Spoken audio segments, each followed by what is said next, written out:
They were said to be dead and out weeks ago, and yet the Pittsburgh Steelers are in the NFL postseason, and Mike Tomlin does it again as the Steelers do slide in. This is another episode of Mike Drop here, made possible by the Believe Network and found everywhere you get your podcasts, Apple, TuneIn, Google Play, etc. I'm Mike Asti, and I will be joined by one of the longest tenured Steelers reporters in the game to talk how the Steelers did it, the season overall, what to make of it, and then even this matchup coming up with the Buffalo Bills, and of course, some hot button topics that will likely still be discussed no matter what the result is of that playoff game against Buffalo. And that is Jim Wexell, who will be coming to you from 247 Steel City Insiders and also is an author of, I believe, 5 Steelers related books, including Pittsburgh Steelers Behind the Scenes at the NFL Draft. So, Jim, how are you? I also can say fellow veteran girl dad. He is a veteran girl dad. I am a relatively new girl dad. So, Jim, how are you, man? I prefer that introduction, actually. Okay. I like being known as Samantha's dad. Yeah. Yes. I do So, like following along as you as Samantha's dad and her soccer journey, and you as a girl dad once I became a girl dad as well. So we have that I, connection too, in addition to the Pittsburgh media thing. So I'll include girl dad in your intro for sure. So Jim, before we get to the matchup with Buffalo and the playoff game and what the result of that may be, and if this team is going to make a run, how for you, as someone who's been around this team for a very, very long time, do you evaluate this season regardless of the result? Because as I said weeks ago, people were firing Tomlin and they were out of the race, and nationally this season seemed to be over. Yet they do get in again. They needed some help. They still have some bad losses mixed in there, but they do get in. It's hard to be mad about getting in, but the way they did it was not exactly how anyone would have predicted with injuries and Mason Rudolph leading you there. I don't think anyone would have said they're going to make the playoffs if Mason Rudolph is your starter going into the postseason. well, except for TJ, except for Right. the best defensive player on the planet being injured, they're Yeah. healthy. So, I mean, I want to That say they're too. healthy. That too. Right. You Yeah. know, all of these playoff losses from Tomlin, I don't know where I marked them down. I wrote them in a column, I think. Yeah. Have been superstars have missed the game. The 70 Mhm. Steelers had their superstars play all the time. All Yeah. Franco missed one game and they lost it. And that Yeah. was supposed to be the greatest Steelers team ever, 76. Jack Ham did miss the 79 playoffs. He was 31 at the time, and they still won. But everyone else played. And, when Antonio Brown, Le'Veon Bell, Ryan Shazier, Marquise Pouncey, Aaron Smith, Cameron Hayward. I mean, they've all missed parts of losses. Sometimes AB and Le'Veon were out together. Yeah. So, here's another one with TJ. But otherwise, the team is, all those other past losses when there was an injury, there was also a beat up factor going on. And I don't see that with this team. I see a team. You asked me what kind of season was it? I went into it, of course, I was fooled by the preseason, but otherwise, it was a rebuilding year. They're still getting their line patched up. They're still getting their quarterback position. I mean, those are two of the most important things. And then they, Yeah. they, they did have some injuries, Minka and Landon Roberts and the other linebackers, and the middle of the defense was gutted. But that's all seems to be healthy now, and the line has really come along. Really, the line Big is difference just the last few years too. I mean, that's a big absolutely. improvement for sure. So, well, that's a needed improvement to Yeah. become where they are now. They're legitimately a playoff team and will be going further in the future Yeah. with the competent quarterback play. You assume that this was no mirage for Mason because people try to give me Josh Dobbs as an example of how we can all be fooled. Right, Uh, right. The 4 pick game happened, and that's the end of him. Right. Yeah. but Josh Dobbs never could throw as accurately as Mason. Was never as tall, and Mason was always a better quarterback prospect. So I believe what I'm seeing. I mean, we did see some young Mason show up in the middle of the game last week, but he redeemed himself with that bullet to DJ. So I don't know. I believe that if he does come back, if they can afford him and they come back, he will be the starter next year and will give them competent quarterback play. I always compared him to Neil O'Donnell. Okay. Neil O'Donnell got him to the Super He Bowl. he did, and yeah, similar style a little bit. Yeah, he did. Very You know efficient what's play. funny? I was thinking about that nobody mentioned today. At least where I was listening on my way into the Yeah. stadium was, Yeah. this Mason Rudolph. How could they not play him? What kind of coach would make such a stupid move? Even Tomlin won't make that stupid of a move. Bill Cowher did that. Remember with Bubby and Neil Yeah. O'Donnell, his Yeah. first playoffs. Yeah. Neil got hurt. Bubby won some big games at the end, and then he went back to Neil, and they lost. They Right. were totally ineffective offensively. And that kind So of goes to staying with Rudolph now, regardless of the future, because usually, and we've seen this throughout the NFL for many years, usually when you have a hot hand, even if he's normally the backup, you ride the hot hand. I mean, the Eagles won a Super Bowl with Nick Foles. They were riding the hot hand, even though Wentz at the time was an MVP candidate before getting hurt. You got to ride the hot hand. Imagine the opposite if you flip back to somebody recovering from an injury, even though they were normally your starter, and then Pickett would play horrible, and Mason standing there after leading you there the last few weeks. That would well, look worse at this how do you point. look? How do you look the rest of your team in the eye? That would right, I mean, true, that locker room's buzzing because of Mason. Mason was the catalyst. yeah, Now, I think the offensive line had a lot to do with it and open up their running game and and yeah, some soft defense. The Ravens surprisingly are very soft against the run. The last 7 games coming into that, they were allowing 5.2 per carry. That's hideous. That's stunning. I don't know, but they're playing a lot of yeah. nickel. They lead the NFL in using 5 DBs, so they worry about the pass. And people have run on them if they're patient, and the Steelers did. Kind of the new Ravens defense, kind of the opposite of what it was many years ago. Mike Asti here on Mike Drop and Jim Wexell joining me, 247 Steel City Insider, and of course, Steelers long tenured reporter and author. Now, you mentioned all the injuries and overcoming and still getting in the playoffs, and now this team being real legit. But and clearly for you, there was no decision not to stay the course with Mason Rudolph to this point. What do you think the Steelers' feelings are on, before we get to Pickett, on Mason Rudolph in general? Obviously, you riding the hot hand right now, but he was a third string quarterback. At one point, he beat out, you mentioned Dobbs, to get on camp, be a legit backup, had that 2019 year with Duck. They won the same amount of games. His stats were better, but he got benched for Duck, and Duck then won where the team elevated, and it was all Duck mania that we were covering, as ridiculous as that was. And then Mason kind of went into the abyss for a couple years after some bad games when he got in there and had to conquer this adversity to get back in there. A lesser man, I don't know myself, I could have handled it to even want to play in a way for these fans and for this organization, but he's still there. Who knows if he even maybe would rather go elsewhere if he gets a legit opportunity. The way he's answered some questions leads me to believe that he's not fully locking in, depending on what the result here is. But for you covering the team, what do you think the Steelers' evaluation of him is now and thoughts are of him now for the future? Like, is this Pickett's job, barring a Super Bowl run, and that Mason will be best to back up? Do they want him to do that role and then compete? Is there a chance for him to eventually be the starter and they're done with Pickett? Or is Mason going to likely have to go elsewhere, regardless of this result, in order to play football now that he's increased his value? Well, he's a free agent, so Right. they have to be looking at Kenny Pickett as their guy next year, unless they can bolster that. If they, Mason's every game is still a test for him. I know he's shown us a lot, but if he looks really bad and they lose 24-3 this week, Sure. are you really going to want him back? What if he Is plays really well? What if it's the same as it's been? Well, then other teams are going to want him, and you're going to have to pay him. If Okay. you really Yeah. want him, that means you'll have paid enough to make him the starter. I don't know that you could even sign for what Mitch signed for, because when they signed Mitch, they hadn't drafted Kenny yet. Yeah. True. And so 100%. 100%. and he did start the season as the starter. And so Mason, even if he signs for Trubisky money, that you would have to think he's going to be the starter. And maybe in negotiations, if Mason gives them a hometown discount, because nobody likes to move, nobody likes to learn a new Yeah. scheme.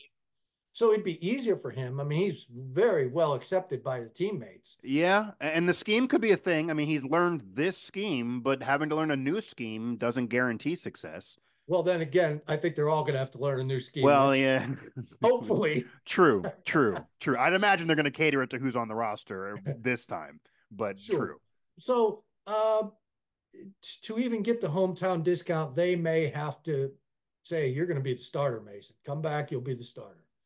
And, that doesn't mean the end for Kenny either, because you do need Okay. two, and anything can happen. Kenny's only been through 2 years. What was Mason like at the end of his second year? He was Yeah, he was yeah. shell shocked because he had a couple concussions and one nationally famous concussion, and then was called a Yeah. racist. He had to Right. I fight know. again. He's been through more than anyone would want their worst enemy to go through, really, in the last Well, 5 years. the fans don't like him either because And the Ben fans are didn't like part him. of it. True. He 100%. came in. Ben didn't like him. He's a good looking kid who may have been more pretty boy than Pittsburgh likes, because Yeah. Pittsburgh likes ugly, right? Yeah, How do, 100%. how do you think Pittsburgh we have likes jobs? us more than How do you Mason think Rudolph. we have I don't think I'm jobs? getting on the cover of GQ and Mason's there. Yeah, I don't think being on the cover of GQ and people thinking you could be the future Bachelor if football doesn't work out is probably what the Steel City was looking for. No, Terry Well, Bradshaw and Mason Rudolph aren't the same guy in that well, regard. now things are different though. Yeah. When you have your helmet ripped off your head and conked with it and Yeah. chasing the guy, which I would think is a courageous move, Yeah. was viewed. He looked weak. I think the optics made him look weak. A young guy, frustrated, chasing his own helmet, and then called a racist, and then coming back and then getting a really bad concussion against the Ravens. I can't Yeah. remember which one happened first, but it all went downhill. But he has played some good games since that Cleveland regular season finale a couple years ago. Before they brought to, I can't remember the exact year, but he played really well against Cleveland. Looked good. Would He you ran. agree that he, because of everything you're alluding to, and it's all off the field stuff, and yeah, the same fans now that we both see on social media that are putting the nose on, there were, Rudolph guided by sleigh tonight during the holiday season, they're the same people that it was legit hatred for years. It wasn't just rooting against an athlete. Like this man incurred some hatred, but would you agree that maybe he's played better than even people give him credit, even fans and media prior to this season? Some of the games you're talking about, it wasn't like he's lighting the world on fire, but for me, it felt like he did play better, at least backup level, than people wanted to give him credit. And then to all be a third string quarterback and people go out there, including media members, saying that maybe he'll be out of the league, that seemed insane. Well, there were so many people saying that he'll be cut imminently upon the drafting of Chris Oladokin. Well, they drafted a seventh rounder. Of course, they're going to cut Mason. That just seemed ludicrous, right? Yeah. I even said I think he'll be the number one going into camp, and I was hailed with derision and scorn. Some of the I didn't big think that shot would happen, but yeah, media guys in town right. retweeted it and mocked me, and then talked about me on their radio shows. And I would have thought he would be number one going into that camp just on tenure, and Okay. he's got some polish to him. That Detroit Lions game everyone talks about. He only had less than 24 hours to prepare. Well, if And DJ then, catches the ball at the end too, it wasn't even well, just him at the but there end. were three fumbles in overtime, Yeah. three possessions and three fumbles. One they Yeah. didn't lose because Kendrick Green snapped the ball 18 yards behind the line, brought up 3rd and 28. Yeah. So you could say effectively that fumble cost them one series, and Freiermuth fumbled. And was it DJ that fumbled? At the end, well, he dropped a pass at the end, was what I was alluding somebody to. else fumbled. He dropped. I didn't know Each about a possession fumble. Yeah, had a big wasn't going to a fumble. fumble. Yeah. But I mean, even Ben, a Hall of Famers, had been upset and lost to some bad teams over the years. The Steelers this year lost to some bad teams prior to Mason getting in there. So it's not like those things can't happen. People do point to that Lions game as if it's right there. You should have just kicked him out of the city forever. But yeah, it's a bad loss. But he played okay kind of in that game. But it also looks like he's learned, and being at least with the same organization has allowed him to be more polished. You do bring up that the fans have hated him, and I agree, and maybe even some media have hated him. But Mike Tomlin even going back to when he was called a racist, this was not a player that he really was hoping to be his franchise guy, but he went on national shows that he does not like being on and tried to defend Mason Rudolph because he realized it was getting out of control. Maybe Mason appreciates a lot of that from the teammates and the coaches. So maybe there would be, that's the only hope maybe of some hometown discount, because you would have to imagine if he wins a playoff game, there's going to be some team that would offer him more money or even more of a chance than the Steelers. You mentioned, though, if he could come back and at least play regardless of money, and maybe he'd be the starter next year if he wins a playoff game. Do you honestly believe that, barring a Super Bowl run, so anything shy of that, that Kenny Pickett would not start opening next season? Like they would give this to Rudolph based on how these playoffs goes? That just seems hard to believe, I guess, for me, just for the fact that that's a first round pick they would be done on in only 2 years in, with one of them being an injury plagued year. They've switched offensive coordinators. Mason was a third round guy that's been there 5 years now.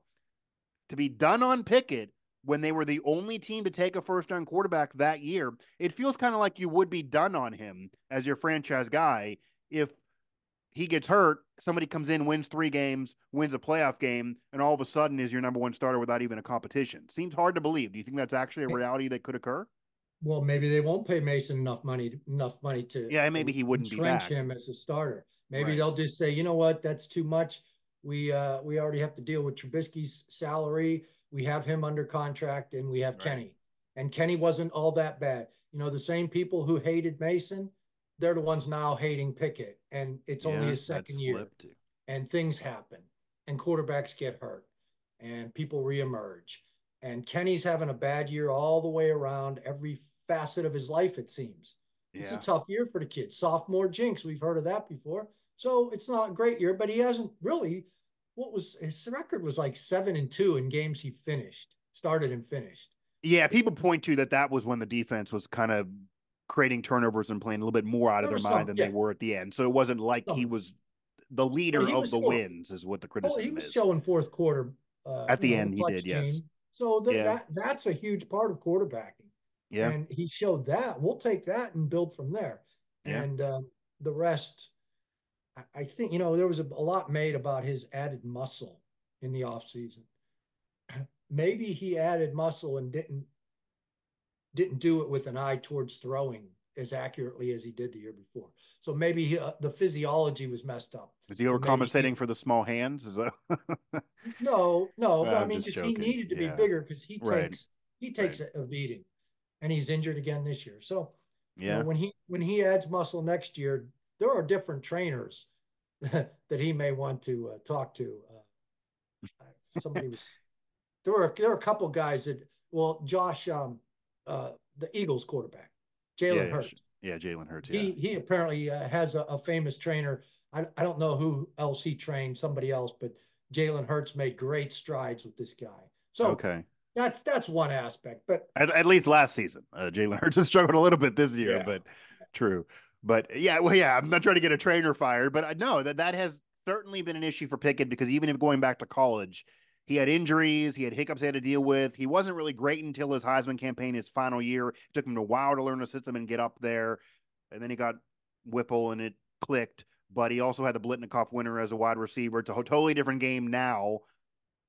You did mention the point, though, as well, as we kind of round out the Pickett Rudolph discussion here, that in terms of starting Rudolph now, you would probably lose the locker room if you throw Pickett in there and he doesn't win. I mean, that would be a major risk. We got to ride the hot hand. So we'll see how the locker room would even feel about going into next season if you do have them both back. It seems unrealistic to me, almost if I was an advisor of Rudolph. I would probably say get the most money and get the best chance to play and don't worry about this anymore. Like, I would almost want out of the Steelers situation based on how polarizing he is in the city. He's the most talked about third string quarterback entering this season. That's how out of control I he don't know that was. he's polarizing anymore.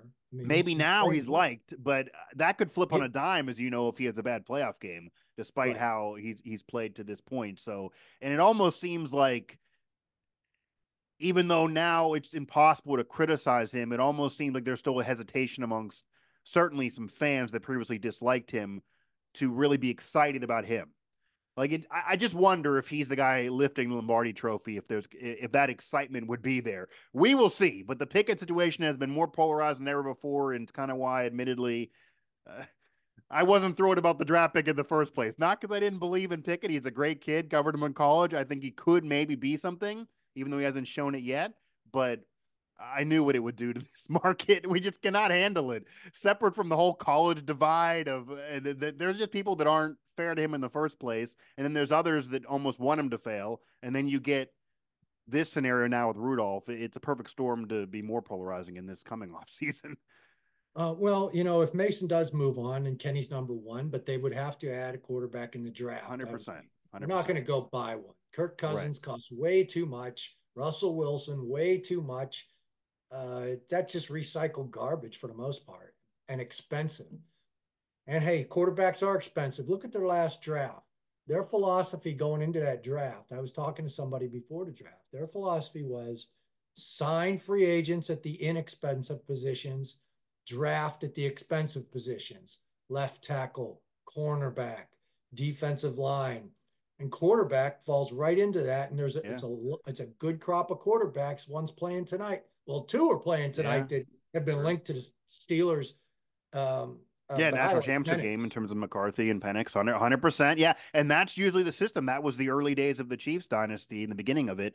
You that's what Russell Wilson did with the Seahawks. You want to have you can pay the rest, and you don't have to pay the quarterback in the first few years if you get lucky on Right, a draft pick. That's kind of right. how you build, because then once you have to pay the quarterback, it gets much tougher, and the Chiefs are experiencing that as well. And you're going to lose guys, and it's going to be harder. Jim Wexell here of 247 Steel City Insiders mentioning the draft there. He's an author of Pittsburgh Steelers behind the scenes at the NFL draft as we're talking Steelers and their season here on Mic Drop.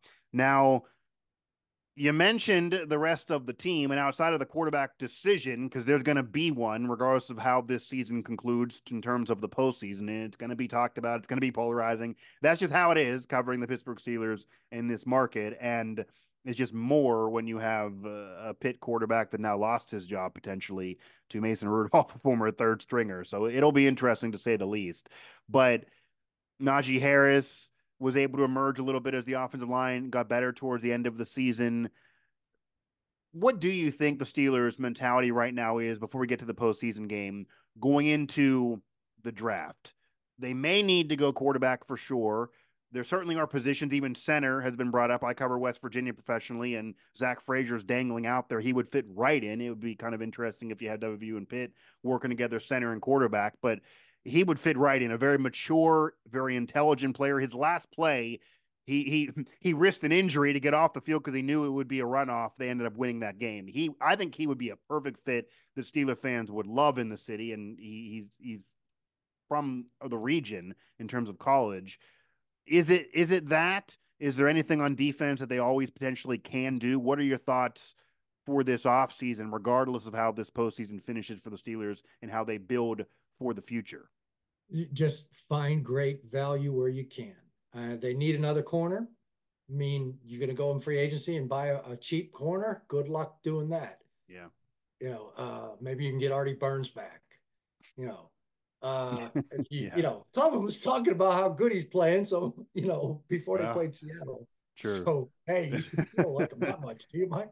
Tom, But I mean, Tom. I want Tomlin to be do my intro. He likes everyone's amazing and a legend and a Hall of Famer prior to the game, but that's coach speak. Well, But yeah, Cam Hayward's going especially to former need players, replaced. You're going to have to build behind him, and they already you got would a nice start with Keanu Benton.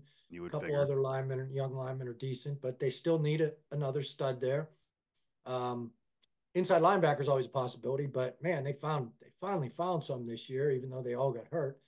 Wide receiver, and you may want to upgrade at wide receiver. Yeah. Again, I mean, they did two That, out of that, three this past season in the draft. Yeah, in the first few picks. and center or another tackle. I mean, what are you going to do at tackle? If you get rid of Chooks to save the cap money, you're going to need a third tackle. That was their big rationale for bringing in Broderick Jones. Yeah. Even though there were two starters returning, they needed a third tackle, even though, hint, hint, we're looking for him to take over one of these two jobs for sure. Right. And so they looked for the first opportunity, and And that's what would happen with another tackle, and that's another expensive position. That's where you would draft. So they can go anywhere. Quarterback, there's a lot of positions to draft, and just go for value. Continue to build off what you did last year's draft with the new personnel department. And it seemed like last year's draft was a pretty solid draft. At least most thought at the Oh, time. Obviously, yeah, now you're waiting to see the full fruits of the labor. But yeah, for a first regime, that was a solid draft. Certainly with uh, getting even going back to George Pickens, drafting him and the talent that was there, even though his value decreased for other reasons, and now we're seeing that, and that kind of will segue. Do you believe? Because a lot of the season conversation surrounded the personality, as it always does with receivers. George Pickens, even Deontay Johnson, a lot of things off the field. And then in the last few weeks, now that they're getting in the playoffs, you don't hear as much, but it's just same old story with Steelers wide receivers and certainly around the NFL. Any chance for you that one or the two of them is gone, is traded, that they're sick of the personality issues? They try to go in the draft after trading one of them. They split that dynamic up. Is that maybe connected to the quarterback decision? How do you think any of that could play out, regardless of how this postseason run ends? Because as recent as 3 weeks ago, there absolutely were people calling for one, if not both of them, dealt out of Pittsburgh, just sick of dealing with it. It's calmed down, but I'd imagine in the back of their mind that's not gone altogether. I think Deontay's in bigger trouble because of his contract. I think he has only 1 year left, and it's kind of expensive. They could cut him and save all that money with only 1 year left, but I don't think they're going to do that. Pickens seems to have turned it around, and you He do have does. to know how hard was he to coach? How difficult was it? Is it just immaturity and knuckleheadedness? See, I've talked to him in the locker room. He's got some knucklehead in him, and he's mad at all of us right now because I everything he know. said was our fault. Right. That's the thing Or too. and the two or three people who were calling for him to be executed Yeah. after that one poor game, he blames the whole media for coming down on him when some of us, just criticized him instead of wanting to kill him. So so and he turned it around. He took to the coaching, and nobody's giving Tomlin credit for that, are they? It's always Tomlin the enabler. He enabled it to begin with. Well, no, you look at that talent. The talent enabled it, and it probably has his entire life, just like it did with Randy Moss and Terrell Owens and Yeah. every other diva that's played that position. So it's not just Tomlin the enabler because he has this Sure. reputation for being a player's coach. Sure. I mean, the position has been breeding drama for the past, especially 30 years, but even if you want to date further back, as I'm sure you could. So, and it's a dependent position. It's the one position that you're not going to make your money or get in the Hall of Fame or anything like that unless somebody else does their job. So I get that frustration. Doesn't mean that it's the media's fault or that you got to go on social media at 3 in the morning and put up a weird cryptic Instagram story. Like that was also crazy when Deontay and Pickens both did that this year, Didn't and the then asked media like, do that?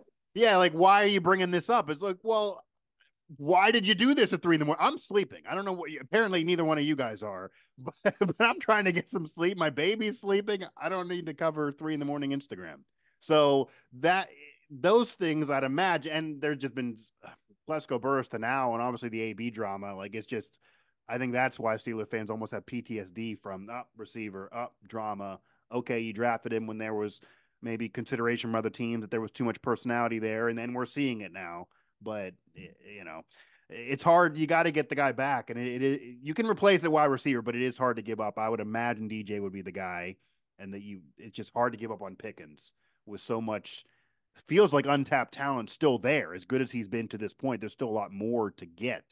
It appears. Jim Wexell here, 247 Steel City Insider, joining me, and I do now want to get to the Steelers matchup with the Buffalo Bills in the postseason, as they are going to be in the playoffs again. Tomlin keeps it up with another winning season, hasn't had a losing season, and trying to join the rest of those coaches that have those marks in pro sports with that second championship. They all have at least two. He has the one, was in two. It's been a while.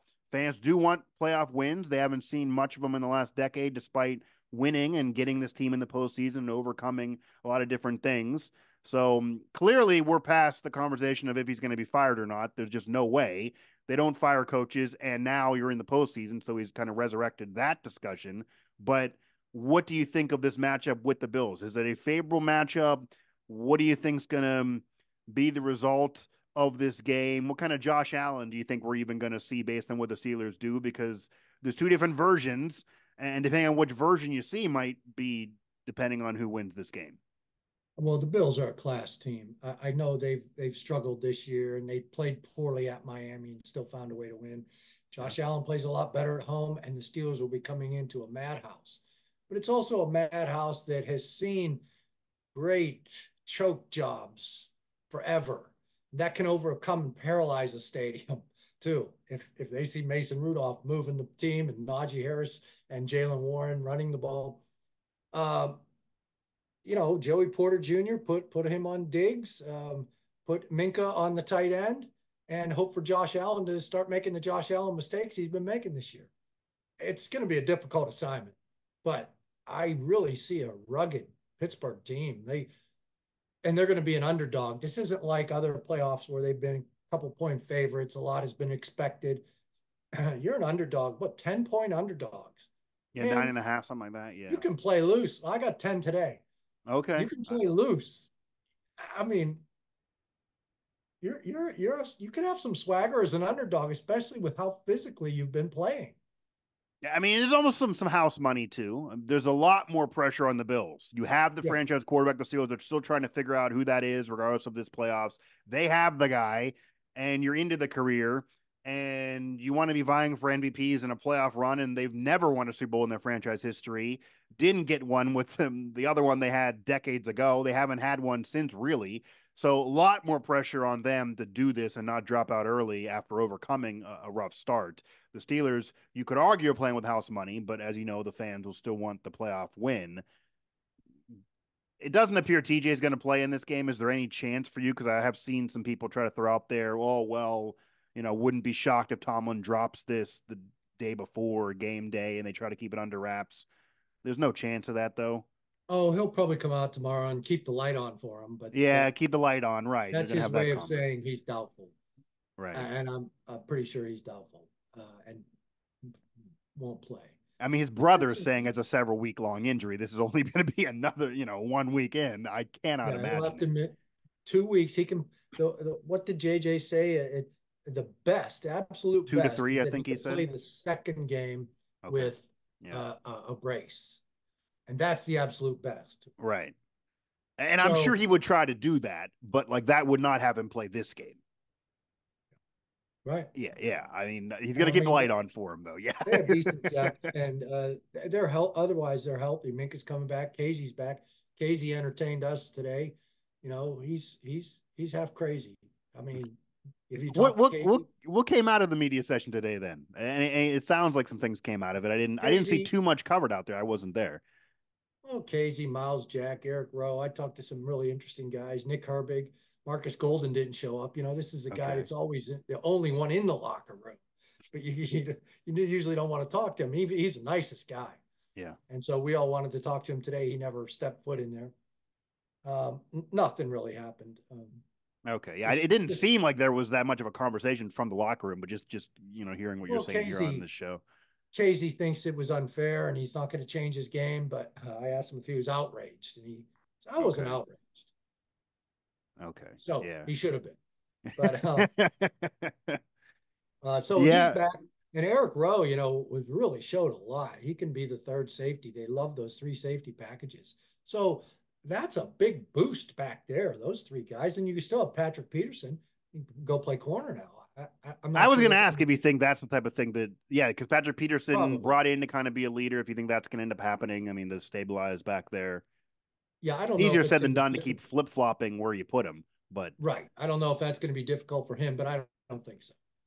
And yeah, I think he's he a can veteran still guy. play corner. I think he's better than Levi Wallace, and they can give each other a break. So yeah, it's looking good. Landon Roberts has to be stronger this week, and the other inside guys they've been using Miles Jack. Yeah, Probably Buffalo will be more difficult to defend than Baltimore. So you could get away with Miles Jack and Mark Robinson uh, thumping in the middle against the run game, and Buffalo can run the ball too. So, they'll get their usage. So I, I like the Steelers' presence, their physicality. They're going to be loose. They're loose today. it's gonna, and Mason. There's a picture of him walking into Baltimore Stadium. He had a dark jacket, a dark shirt. He had his shades on. He was outside You got the walking. Mason swag, right? Yeah. Yeah, well, I don't. He wasn't trying to swag, He just but now naturally has the swag. That's the took thing a that we don't picture all of have. him. They took a picture of him turned, and somebody put it on the internet and said Rudolph, Mason Rudolph. Yeah, yeah, like James Bond. Yeah, Bond, Yeah, James Bond. Yeah, that's the thing that Mason Rudolph. he's now It don't. cool. It's feeling like, and you almost gotta be happy for him, regardless even what Oh, team maybe you're rooting for. That he's put up with so much. He's been so polarizing. Basically, was in an abyss for 2 years in the midst of all of this, and it felt like certainly anytime anyone would ever talk to him the last couple of years, even at training camp, that it almost was a defeated Mason Rudolph that, well, I'm trying to say all the right things, but I really want to get out of here to play. It's almost like what you're reading the tea leaves because he just wanted to play football. And it almost feels like now he kind of got back to the confidence that he had in college, that he had in the Big 12 when he was throwing up numbers, that he had it a little bit in the NFL. Like he's feeling himself a little bit. There's a little bit of that Mason swag back that I feel like was gone for a couple years. But this is when you want to have it going into the playoffs. well, during those down years, he didn't. He was embarrassed in interviews because he knew he couldn't say what he wanted to say, and also Right. he shouldn't say what he wanted to say. No, And really, there was no reason to say anything. He just had to work, and somebody instilled that in him. Somebody's given him great guidance over the years to because he knew do what we exactly. were saying. He knew what our colleagues were saying. He knew what the fans were saying. Like, I'm sure he's aware of how hated he was prior to a Well, month ago. hate's strong. I mean, I don't know polarizing. I don't know if he was actually polarizing. Just people just didn't think he could play. Hate might be strong, but I think he was polarizing. I'm going to stay with polarizing. But okay, But he knew what was polarizing being means there said. was another side that wanted him to be the starter. There was Well, people who he said wasn't he deserves polarizing to in terms of quit. being the starter, but he was polarizing in terms of being liked or not. There were many of us trying to defend the guy that he at least could be a backup and you shouldn't hate him. I guess that's where I'm going. But I think he was aware of the discussion Sure, and the venom that maybe was out there for some. He but was I mean, booed at home in a preseason game by his home fans. Like when does that happen to a third string quarterback? when doesn't it happen? I know Uh, third string, but yeah, Not to third string, but yeah, they're they going to boo boo, and they're players. going to boo Kenny next year. It's like fickle. It That's used to be true. Yeah. they only hated every quarterback was booed in Pittsburgh. I know I write a lot of books. I go through the history books, and Yeah, that's fair. Jim Finks um, is got into a shouting match with a fan during the game from the huddle. Bobby Lane, same thing. They all got booed. Ernie Stautner made waves in 1962 when he ripped the fans for booing Bobby Lane and one of the baseball stars. They even booed. Well, I forget one of the baseball stars, Dick Groat or something. I don't know. Dick Road. Imagine Pittsburgh booing Dick Road. That's sacrilege. Yeah. Oh, But I mean, you're going to have that. I mean, it's been going on with but fans they in any market, really, some bigger but than they others didn't boo throughout. Ben. They didn't boo Ben. That's when it became all about the coaches and the coordinators. Right. Because it never could be Ben's fault, ever, Yeah, ever, and we all know the story of what ever. Neil O'Donnell dealt with, what Cordell Stewart dealt with. But yeah, Ben certainly was protected for many years, and he had his on and off the field issues too. But he put together a Hall of Fame career and won championships relatively early. I think whether it's his fault or not, because the team was great early on too. But when you win early, you get that mulligan. Like I think that's part of it. He was riding a ring 2 years in, so that was a nice cushion to have, regardless of what happened the rest of his career, especially when you get one for Bettis. I think that helped him, even when everything that was going on off the field. We'll see what this offseason is like too, regardless of what goes on here. This offseason is going to be wild, one way or the other. Lastly, what I do want to get out from you, and I know that now it's no longer a conversation. It seems like it's even gone from amongst fans and media. Do you believe, if you can put your head back to where we were a month ago, when it looked like this team was maybe not going to make the playoffs, when there was a lot of criticism around Mike Tomlin, when even the national conversation of a lot of national media have loved Mike Tomlin and always defend him, maybe even more than Pittsburgh does locally, because he's arguably polarizing as well. They were even coming to terms with, okay, maybe this got to be the end of the line, Andy Reid type of thing with Philly. Eventually, coaches move on and nobody gets a lifetime appointment. At that time, do you believe there was any validity that if they would have kept puttering away and they would have not made the playoffs this year, they would never fire him, but there might have been a meeting where either him or the Rooneys said, okay, we're going to have to end this relationship at some point. Do you think there was any validity to that, or is it just media conversation? Well, it has to be media conversation. I'm not aware of any of that happening Okay. at the point, but I mean, just a one losing season, they're not going to fire. They know what he's like in that building. You know what he's Yeah. like. You Yeah. cross him in No. the hall and Yeah. he pumps you up. I mean, think of what he's doing to the 100%. players. So and I never bought into all that. And a lot of my customers at Steel City Insider, it's a pay site. Yeah. They weren't appreciative that I wouldn't go all in farm. I put him on a hot seat. I criticized him. Well, not just for calls during the season, but for losing those two games that he lost in a row. And that's when it really got hot. He Right. lost those two games, and if they wouldn't have made the playoffs and they still needed help after beating the Ravens, you could point to those two losses and say that's right there. Regardless of Mason, all the injuries, that's right there. You should win those games, at least win one of them. And you did put him on the hot seat. So I mean that it felt like there was a different tenor around it this year than even in past years. They're not going to fire Oh, him, it just but keeps building. This playoff nonsense. Everybody yeah, thinks that's real ammunition that they have, that he hasn't won a playoff game in how many years, and his playoff record. Look at his playoff record when he has AB or Le'Veon. Yeah, I mean, yeah. what was Chuck Noll's playoff record without Franco Harris? 0-1. I just Chuck Noll had a good decade where they were what? They made two playoff appearances. He had the one AFC title game against Marino, and there was a dark period at the end of Noll that people forget. Cowher had losing seasons in there. I know, but everybody can point to whatever playoff wins. It's now the agenda. Yeah, Instead of looking at a team that it was a veteran team that a rookie quarterback stepped into and and completed the team, and they won two Super Bowls. And then the veteran team started getting old, so they had to rebuild, and they started with the offensive line, and it was rebuilt, by 2010, and then they lost Pouncey, and the backup nose tackle for the Packers made the yeah, difference in the game with that pick six. He hit Ben. He yeah. beat Doug Legursky, I think, was the backup center. I mean, it's just I don't know You that just that's get the Tomlin's pushback fault. of, well, he won the ring with Cowher's players, and then once he got his players, they got He to one won the more, and then they ring. didn't You can win. stop there. He won the Right. ring, No, I hear you. No, he's a and Hall of and Fame coach. There's no way and to he needs deny to. And that's he a Hall of needs Fame to. I resume. know people get mad when you start saying that stuff. Though he needs to examine the culture, and I think that's what the point that was underscored with comparing him to Cowher. He won with Cowher's culture, and he hasn't resumed that culture. His draft That's picks fair never. criticism, and that's been years then in the making. You could argue the culture's never changed from what it was even after AB gets plucked out. It's still kind of a player, very friendly to players, maybe too much. You could argue Yes, it's too no. much of the. No? Okay. Cowher was a player's coach too, even He though was he 100%. had It's a different punter. era now. It's a different era now. There was no Instagram at the time. But Yeah, this is a different era. I don't think the Chuck Noll thing of my way or the highway would have worked with these modern players.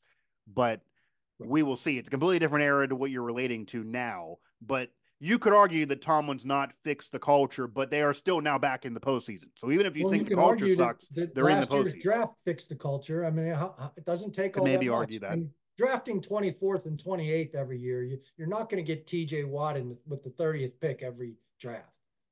So, they got Yeah. lucky. They get lucky every now and then, but without losing, they needed a really bottoming out to get that rich draft class. Like, Well, that's the only negative of never having a losing season. The way the NFL works is you need to actually have one every 7 years to get a solid draft class to be able to replenish the guys that get too old. Tomlin would win enough to not be able to do that. There's even the NFL Films clip that's always thrown out there all the time with Tomlin. It'll probably be in Canton someday when he gets inducted. That always he talks to every NFL draft pick, the first round pick of that opening year. He did to Chase Young one time. The clip I'm talking about where he says, "Hey man, you're really really good. I never want to be bad enough to draft you." Like I like that's the thing. Like he's never bad enough to draft those guys, and he makes a point to tell the top pick every year, "I wasn't bad enough to even look at you. That's why we didn't look at you. I wasn't that bad." True, but maybe it's hard to replenish. Like that's I think maybe that's it's like the catch-22 the way the system works.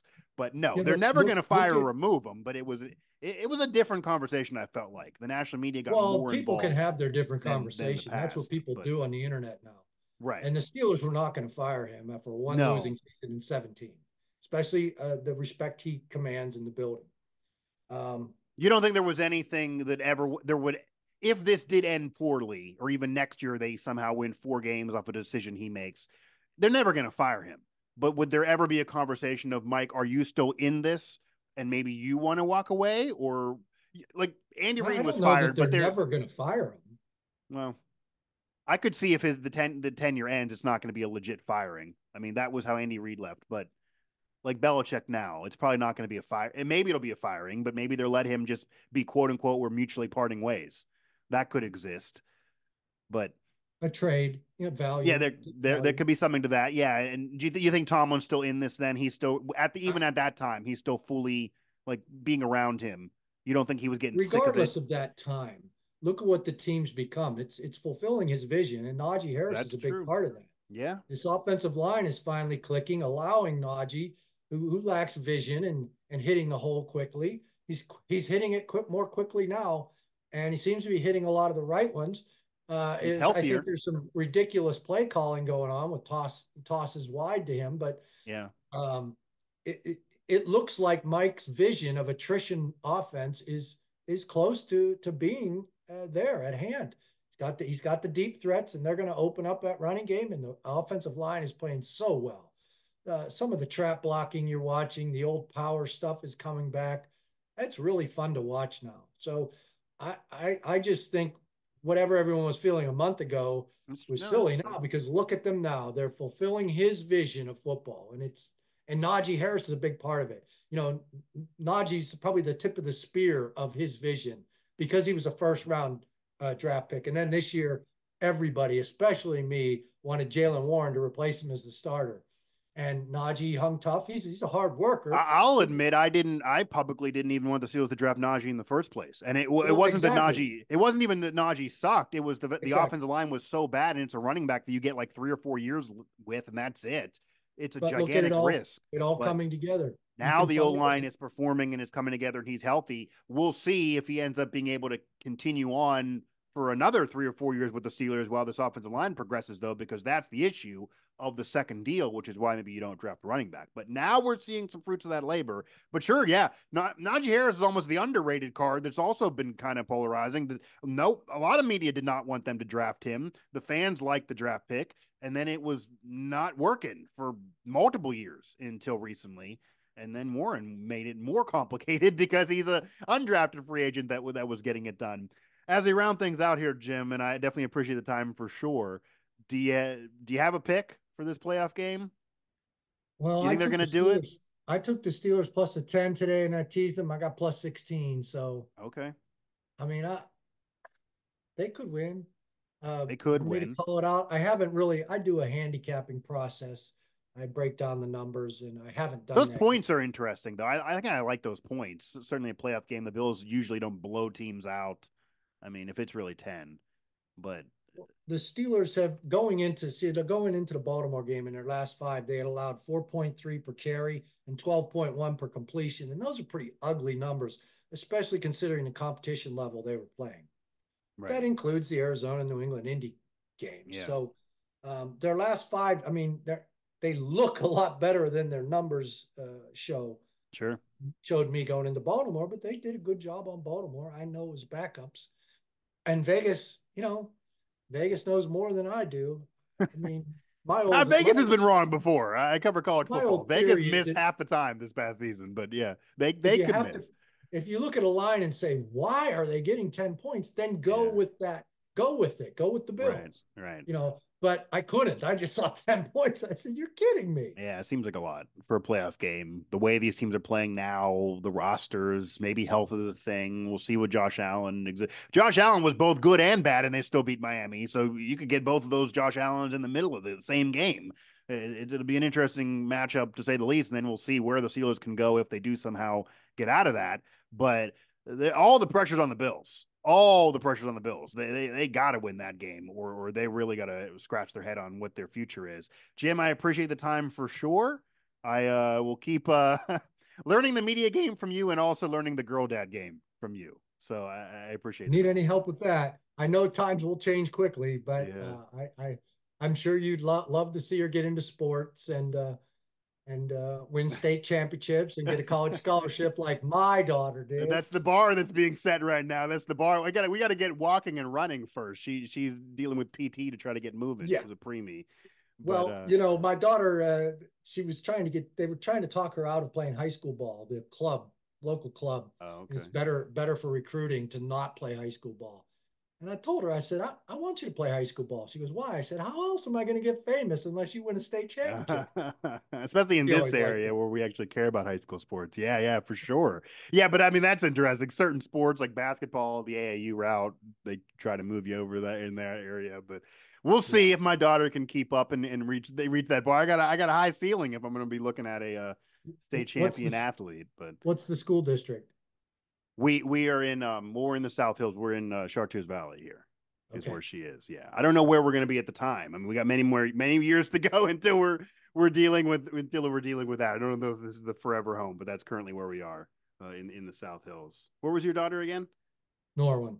Okay, yeah, that's right. Yeah, that's right. Yeah, I remember seeing that from out east. They were But number 1 in the nation for a while at the beginning of the year. And then they tied, no, they lost to Penn Trafford 1-0. wow, Penn Trafford's the local rival. You mean you're ranked right? number 1 in the nation and you're Yeah, number 2 in your own section. yeah. I mean that strength of schedule. If you want to bring that up for the college conversation, yeah, when she was doing it in high school. Well, Jim, I appreciate the time. Tell your daughter I said hi and All right, much Mike. success to her in the future. And my daughter will try to live up to her at some point. All Thanks, man. It was right, fun. absolutely. Take care.